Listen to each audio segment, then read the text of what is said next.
Inflation impacts both product and resource prices. We do measure inflation using product prices for the most part, such as the Consumer Price Index or the GDP deflator. We're looking at when products become more expensive. But if a business is charging more for their products, there's more money flowing into that business as revenue.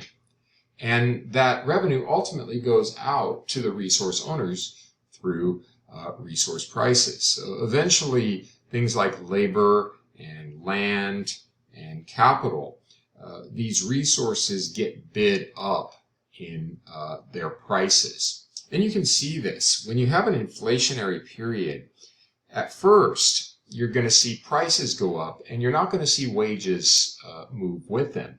But if that inflation sticks around for a while, workers are going to start to demand higher pay increases. Unions in particular are going to want to renegotiate contracts in order to get an adjustment for the inflation.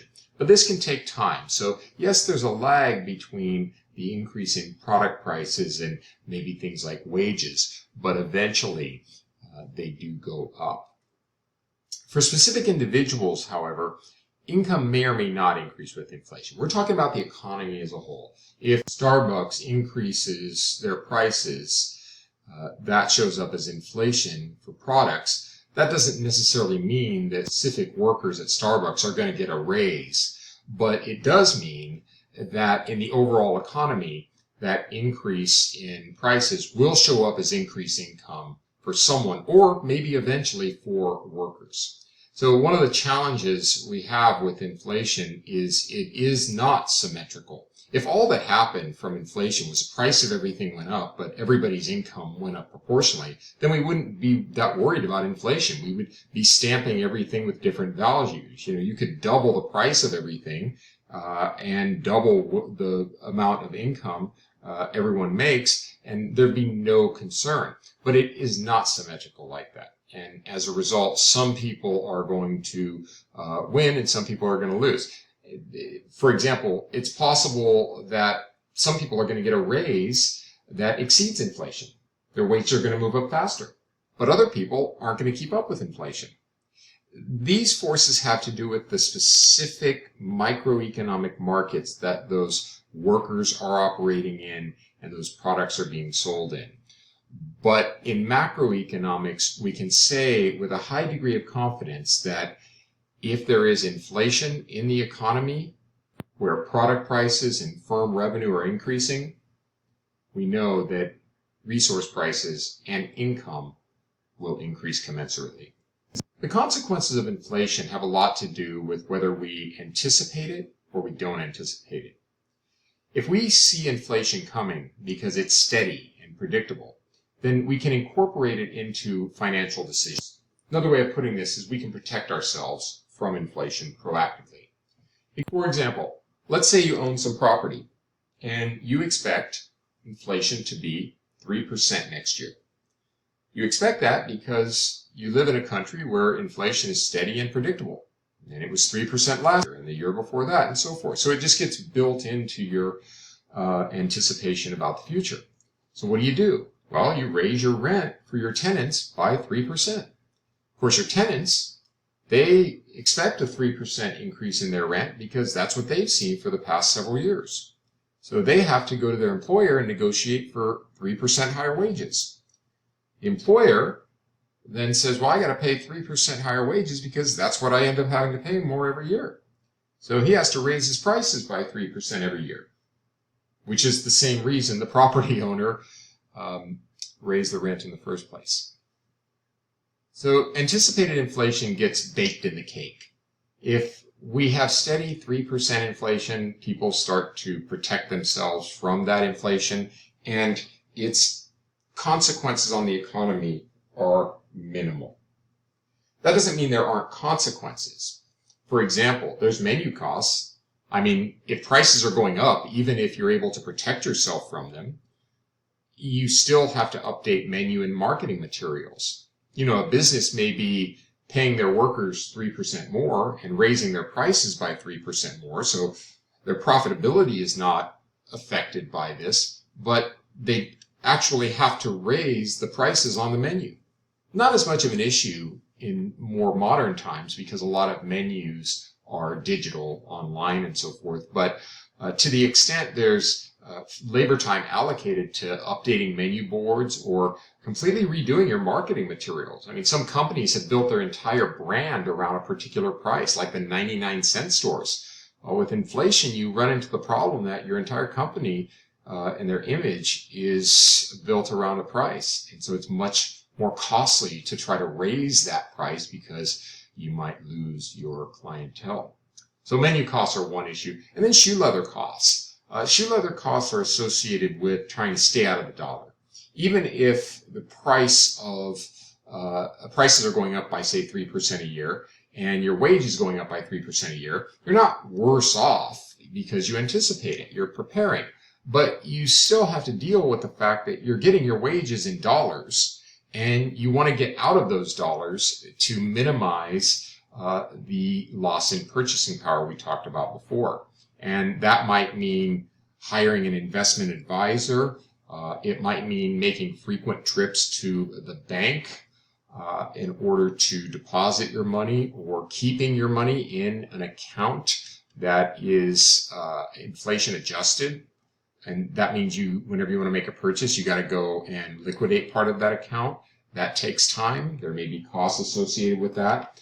The word actually comes from the old days, before internet technology, online technology, where people would, during an inflationary period, they would want to be out of dollars, so they would go to the bank very frequently. You get paid on Friday, you deposit your money in the bank, all of it, and then every time you need to go to the grocery store or to another store, you just go to the bank and withdraw it. So you're burning out the shoe leather on your feet, dealing with minimizing dollar holdings. Both of these costs are much less today, and that's why anticipated inflation is so easy to protect ourselves from.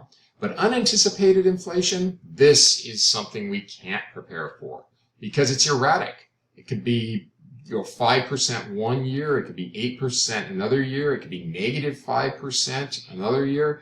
So there's no way to really predict what's going to happen. The past doesn't tell you about the future.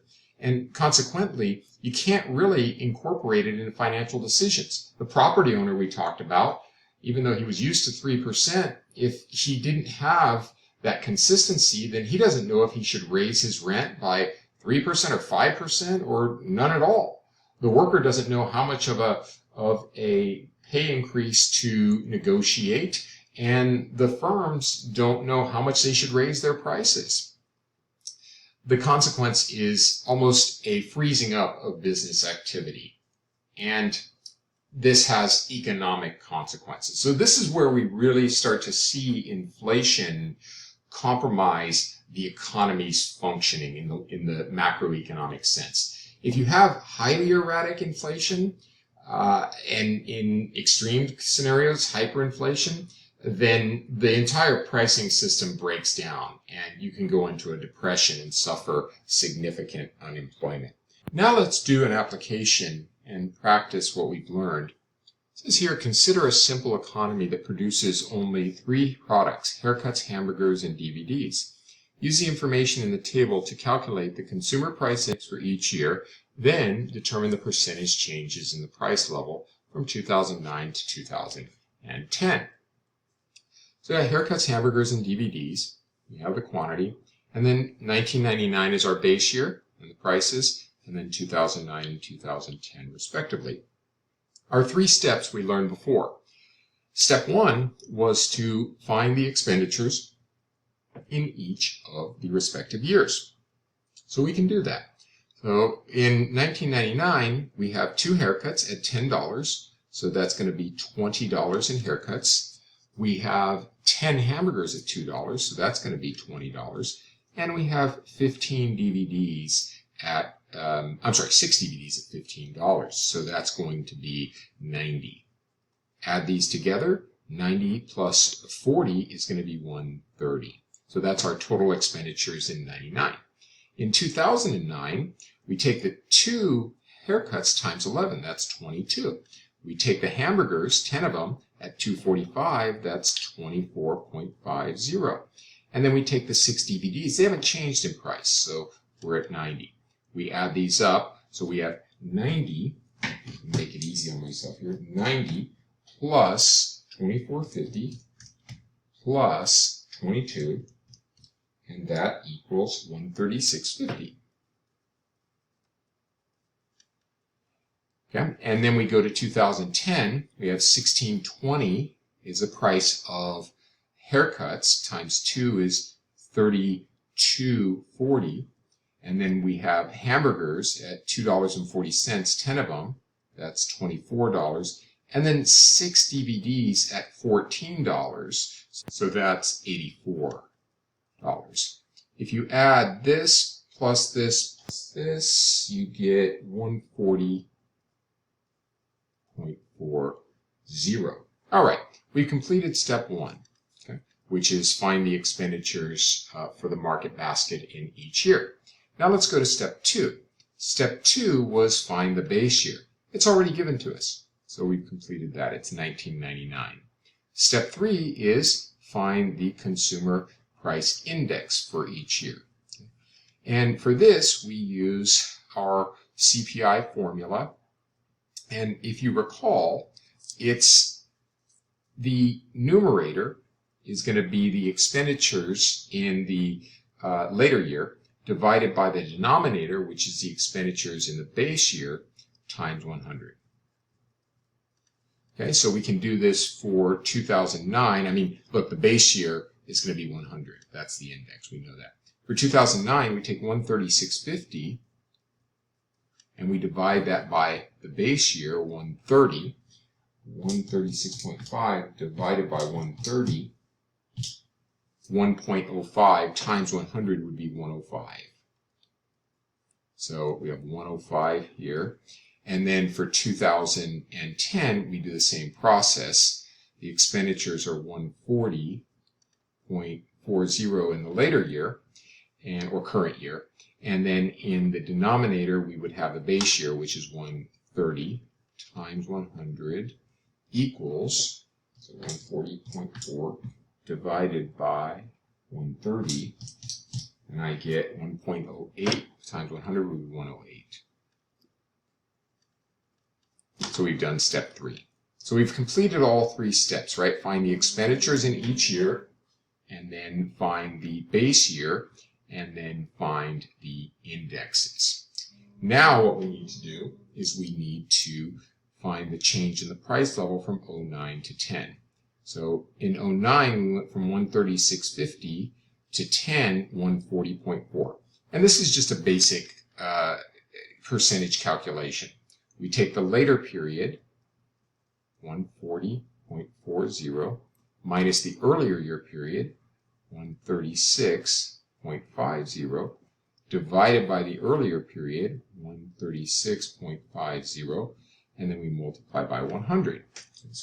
If I do that correctly, I'm going to get 2.86. So let's just go with 2.9%. 2.9% inflation. Okay, simple enough. Lastly, let's look at this one down here. It says the following table lists some of the highest grossing films of all time. Based on the data, convert the total box office receipts into 2018 dollars and relist the movies in order from highest to lowest. I'm just going to do one of these to illustrate the process, and then you can practice. But what we're doing here is we're looking at the latest year, which is 2018, and that gives us a CPI of 251. And then we can take each of the other ones and convert their values into 2018 dollars. For example, if I take Gone with the Wind, in 1938 it did 198 million. Okay. So I can take that 198 and I can multiply it by that multiplier we learned about before, which is the later period. I'm going to use 2018, so 251 divided by the earlier period, 14. And if I do that, I'm going to get 3.5 billion. Interesting, Gone with the Wind is the record holder for top grossing film of all time. but you can find where these other ones lie by doing a similar calculation.